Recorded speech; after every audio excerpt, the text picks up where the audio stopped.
Welcome to Growing Bremerton Together.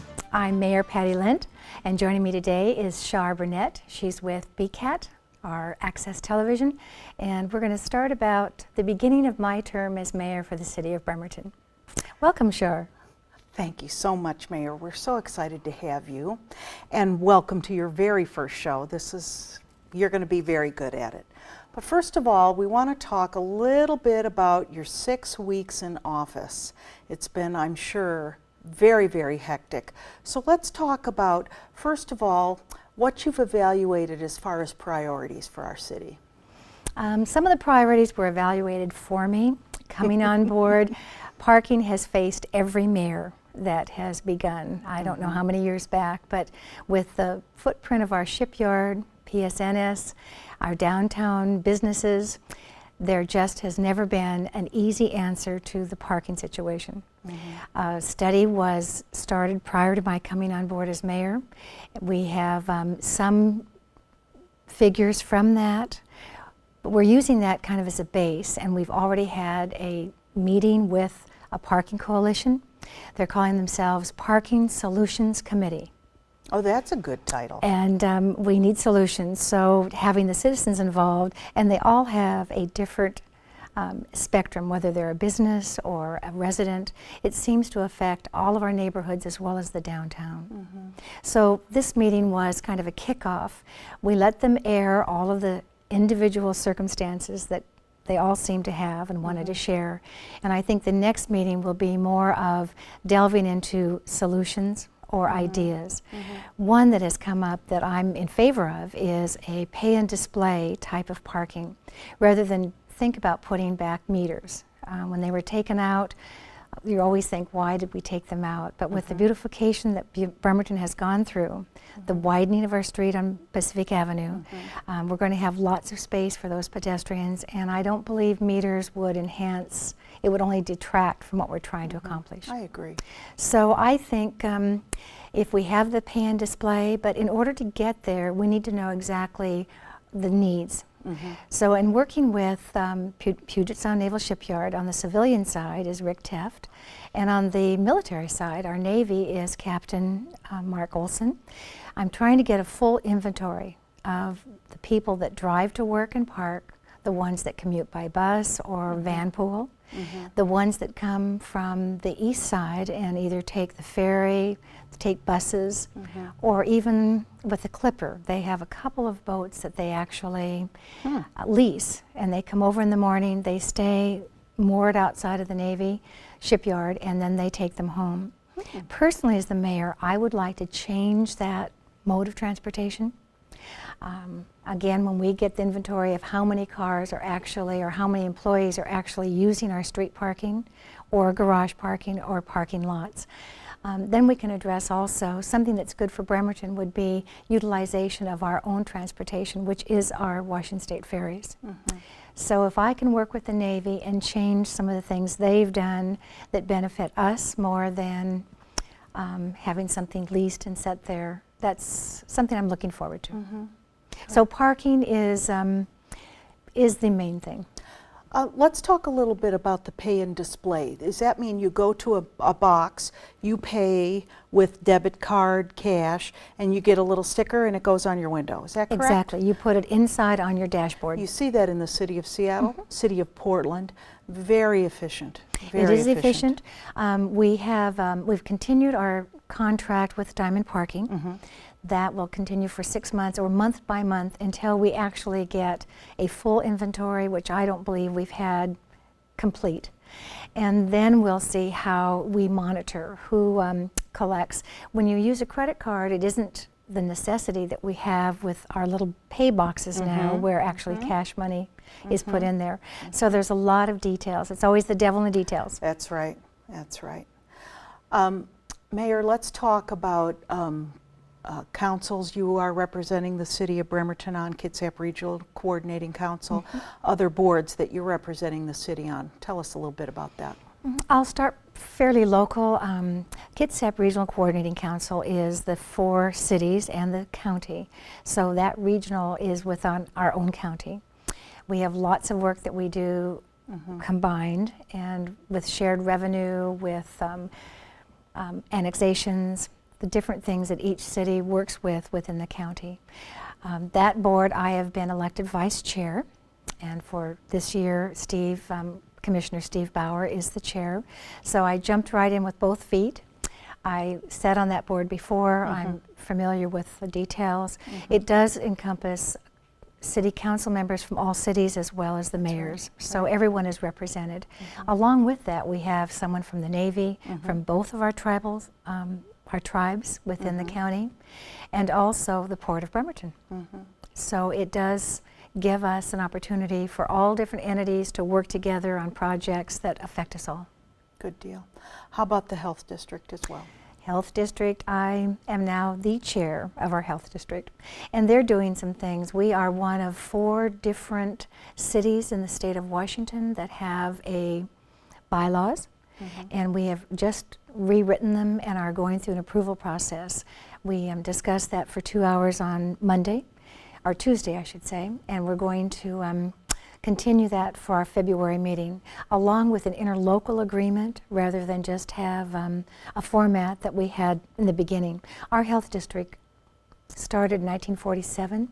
This is only the 3rd health officer that we've had, and we're pretty proud of Dr. Lindquist. He's doing an excellent job. Yeah, he is really a very personable man, and he has a passion for what he does, yes, he does. It spreads out throughout the county. Very good. Let's talk about time. Let's talk a little bit about citizens, other elected officials, staff. Everybody wants a little bit of Mayor Lent. How are you dealing with that? Well, the first thing I did was I changed the meeting time for our directors' meetings. They had been this first Tuesday, or every Tuesday of the week, and we met at 10 o'clock in the morning and went through the things that were on their agendas. Also, it prepares us a little bit more for presentations in front of City Council for their meetings and work sessions on Wednesday. I changed that from 10 in the morning till 2 in the afternoon because of those regional meetings. Both Health District and Kitsap Regional Coordinating Council both meet at 9 o'clock or 8 o'clock in the morning, so it runs through that 10 o'clock. They were very agreeable. I was pleased that they're all kind of pulling together. I bring a lot of energy, and I have a lot of passion for this particular job, as well as what we hope to do, the vision and mission for the future of Bremerton. So I'm excited about what we're doing with our Board of Directors. Good. I do meet with the City Council, not just in their work sessions, but I've made it a point to sit through their meetings after I make my presentation. And as a mayor, I'm just again getting used to the things that are most important to the citizens for a mayor's report twice a month. After that, I've been watching to see the body language of our City Council, to see how the citizens are actually addressing them on different issues. So I'm learning as I get into the job more thoroughly from our citizens and from City Council. I know we have so much to do collectively and collaboratively that I appreciate the time that they are. My daytime is, if I didn't have the executive assistant that I have in Elaine, and I am her 6th mayor, in her 20 years as the executive assistant for the mayor. Before that, she began right out of school with this city. So she has 35 years, a wealth of information. I've asked her to tug on my shirt sleeve if it looks like I'm going to take any falls. So she's instrumental in scheduling, helping me out in the things that I need to get accomplished. However, I do have a parade of people that have come in, either with their appointments. It seems like I finish one, and as I walk them out, there's someone in the waiting room. That's right. And sometimes they just pop in. So I guess this is my honeymoon stage, where people feel very comfortable coming up and still congratulating, still wishing me well. Sometimes they bring a problem, but time will become adjusted as I get my schedule down, and I have exact scheduling. Mayor, let's talk a little bit about Growing Bremerton Together. And we love the title for for your show. It's been your mantra through the election, and now it is the title of your show on BCAT. Talk about Growing Bremerton Together and exactly what have you been doing since you've gotten into office to start forging that path. Thank you. I will give you just a brief background. The reason I chose that is when I was doing my doorbelling and campaigning, so much was said about the beautification of downtown. Our waterfront is probably the prettiest of any city, no matter what size. And that is the invitation that draws people to the city of Bremerton. But the other neighborhoods that spread out from Perry Avenue over to West Park and up to Rydell, they have felt in my campaigning, again, I found that they felt that they hadn't gotten the attention. So I thought Growing Bremerton Together kind of encompasses all 9 districts, all the neighborhoods, the things that need to have attention now that we have this beautiful city. The vitality that I want to grow is the businesses to fill our buildings that we have. We have private and public. The private side, I'm really trying to encourage more of that so that that's where the revenue stream for our governance of city comes from, is from the businesses and the people that will frequent and support those businesses. So this growing is growing business, growing people here, the things that have happened around me, like a new director for Convention and Visitors Bureau with Bill Stewart and KETA, which is our economic development side. If we're all working together and along with the chamber, then I think rather than try to do it just in any one entity, all of us together will make that difference. So together is not just me as part of it, but all the other people that are working to bring people into Bremerton. What I've started doing is meeting with neighborhoods. We have some that are just concerned about beautification. We are some that are concerned about parking and having to have resident permits. I've even received a petition where one neighborhood does not want to have permits in their neighborhood. With the petition, we verified all the signatures. They have enough to make a difference. And we're going to take, and actually after a 10-day period of waiting, if there's no appeal, we're going to take off the regulation that they have to have permits for resident parking. So with that, if we could perhaps take a quick break. Good deal. I'm sure there are additional things I can share with you. Good deal.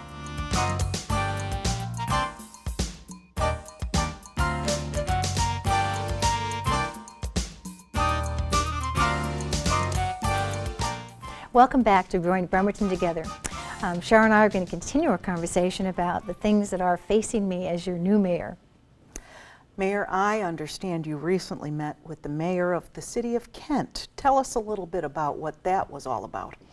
Well, when I first came in and I had learned or been hearing in the news about their flooding situation, I thought what a perfect opportunity with some of our buildings that are totally accessible for moving in. They're just more than pad ready. They're ready for an occupant.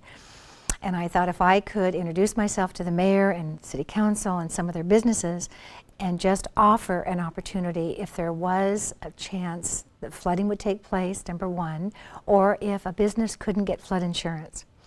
So I made the contact, and it took in fact, a couple of weeks before we actually connected. And I was invited over to meet with the mayor of Kent, who is Suzette Cook. Suzette is actually on her 2nd term as mayor.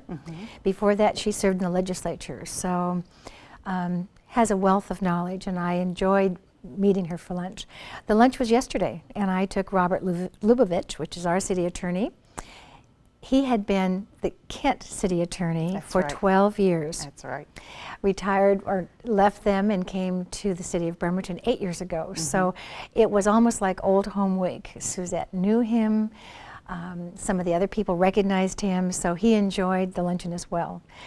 In our meeting with the mayor, she doesn't even like to talk about a flooding situation, as she welcomed all of us, and we were at a chamber luncheon actually for all their members, so I did have a chance to intermingle with some of their businesses.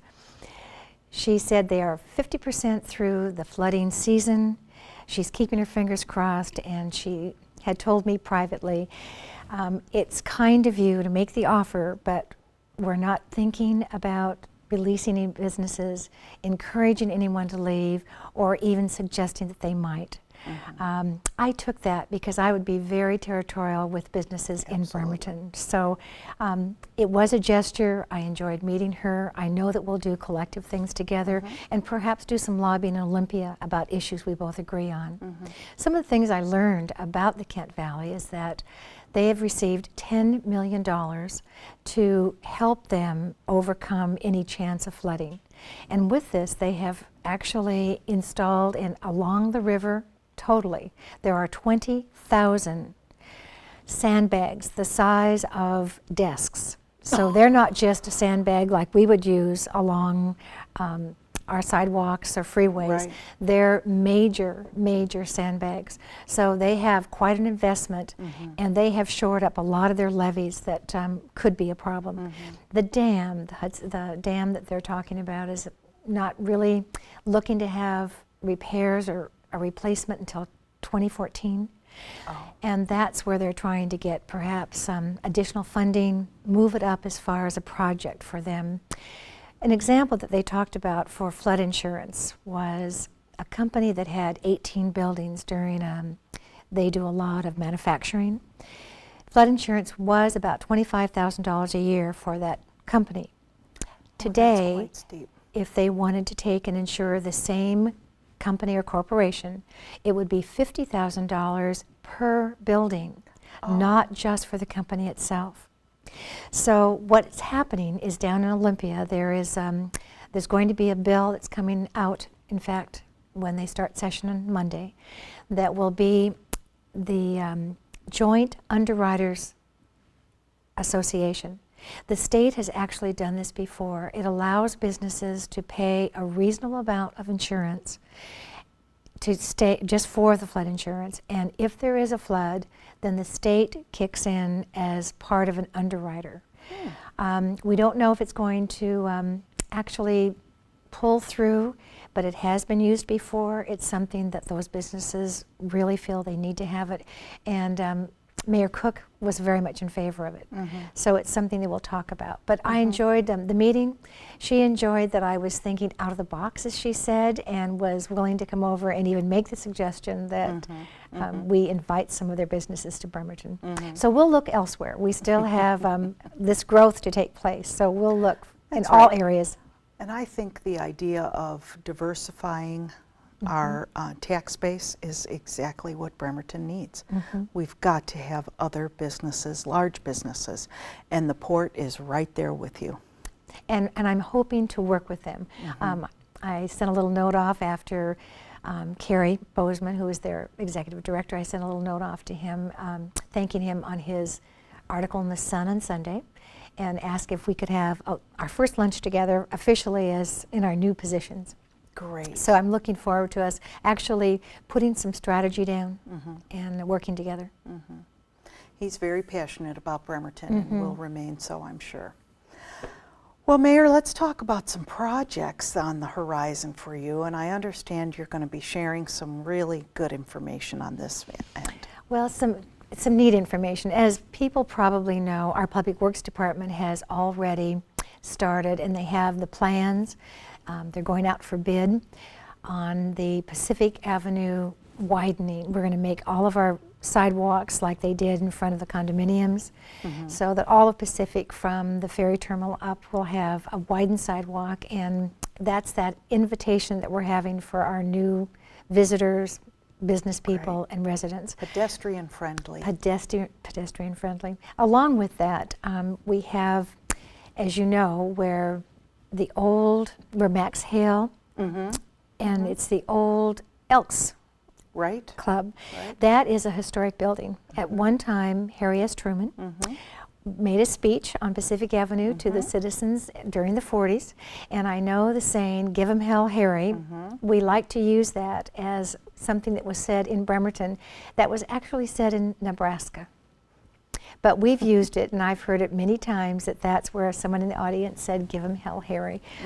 Just having the president here was exciting. But that is a historic building, and it has been vacant for a number of years. The newest thing is you'll see is the picture that shows the building itself and the front.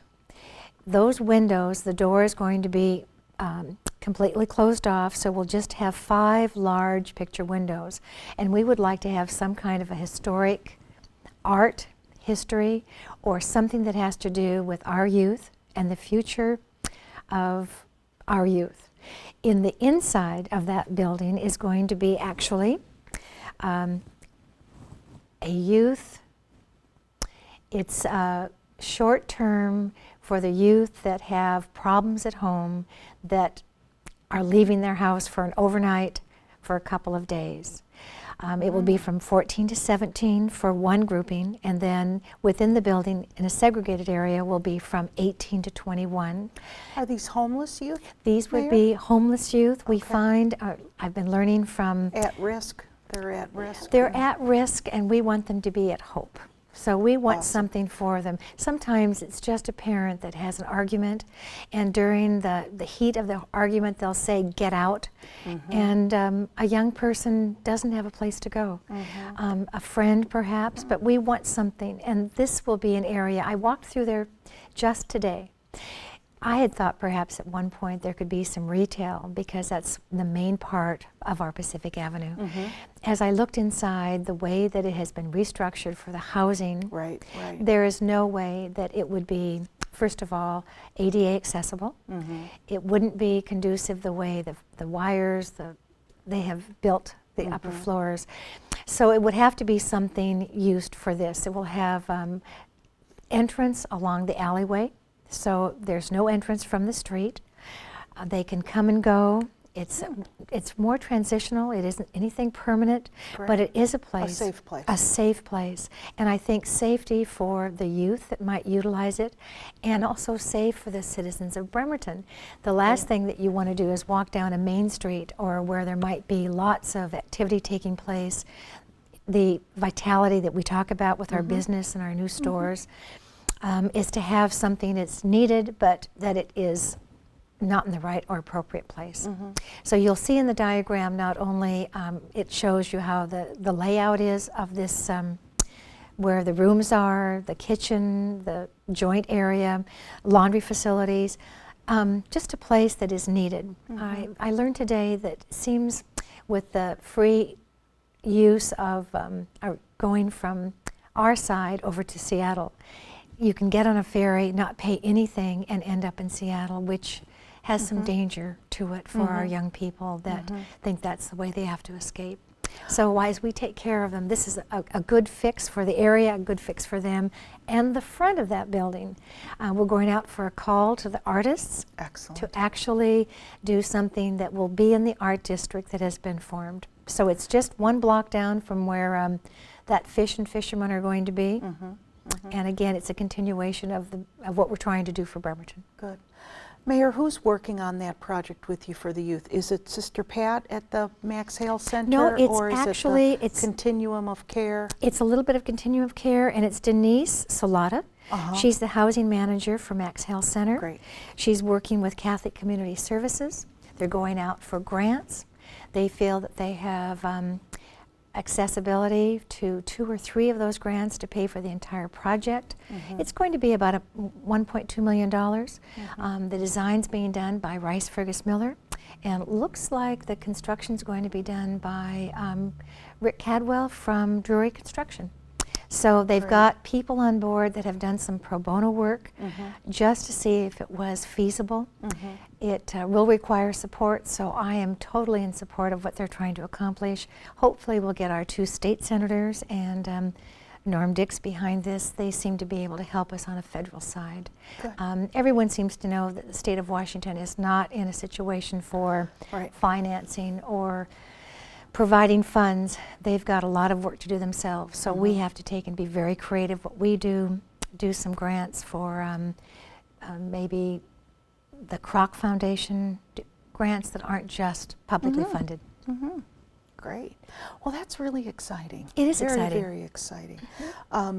At the end of 2009, we had numerous conferences symposiums per se on the homeless situation in our community, not just Bremerton, but Kitsap County in general. And it is a growing problem, issue that we need to really address and not just put Band-Aids on. No. Really take care of these folks.